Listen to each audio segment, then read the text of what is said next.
Praise the lord. ఈ దిన దేవుని వాగ్దానము, నీవు యెహోవా చేతిలో భూషణ కిరీటముగాను నీ దేవుని చేతిలో రాజకీయ మగుటముగాను ఉందువు. యెషయా గ్రంథము 62వ అధ్యాయము 3వ వచనము.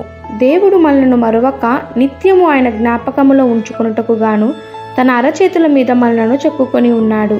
రక్షింపబడిన మనము కృతజ్ఞత గలవారమై ఆయన సన్నిధిలో స్తుతి ఆరాధన చేస్తూ ఆయన మాటకు లోబడి వాక్యానుసారమైన జీవితము జీవిస్తే ఆయన మన యందు ఆనందిస్తాడు. ఆయన మన యందు ఆనందించడమే కాక నా జనులను గూర్చి హర్షిస్తాను అని అంటున్నారు. హర్షిస్తాను అంటే మూల భాషలో కీర్తన పాడుతాను అని అర్థము.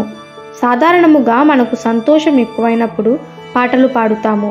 దేవుడు ఆయన పట్ల మనకున్న విశ్వాస ప్రేమను బట్టి మనను జ్ఞాపకము చేసుకొని మన యందు సంతోషము గలవాడై మనను గూర్చి గానము చేస్తున్నాడు. మనము ఆయన యందు సంతోషించడం వేరు, ఆయన మన యందు హర్షించడం వేరు. ఇశ్రాయేలీయులు దాటలేము అనుకున్న ఎర్ర సముద్రాన్ని దేవుని సహాయంతో దాటిన తరువాత గాన ప్రతిగానాలు చేయసాగారు. వారిలో కొందరు స్త్రీలు మిగుల సంతోషము గలవారై తంబూరతోనూ నాట్యముతోనూ దేవుని స్తుతించారు. దేవుడు మనలను తన అరచేతులు చెక్కుకొని జ్ఞాపకములో ఉంచుకునుటయే కాక మనను ఆయన అరచేతుల్లో భూషణ కిరీటముగాను రాజకీయ మగుటముగాను ఉంచుకొని తద్వారా ఆయన మన యందు ఆనందించాలని కోరుకుంటున్నాడు. అవిశ్వాసులు, అపవిత్రులు, అబద్ధికులు, నరహంతకులు ఆయనకు అసహ్యులు. వారి యందు ఆయన ఆనందించటము లేదు.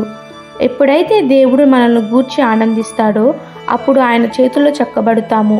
చెక్కబడమే కాక ఒక కిరీటముగా ఉంటాము. మరి మన ప్రవర్తన ఆయన యందు ఆనందించే విధముగా ఉందా?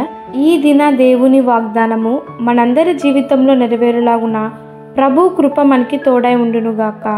ఆమెన్. God bless you.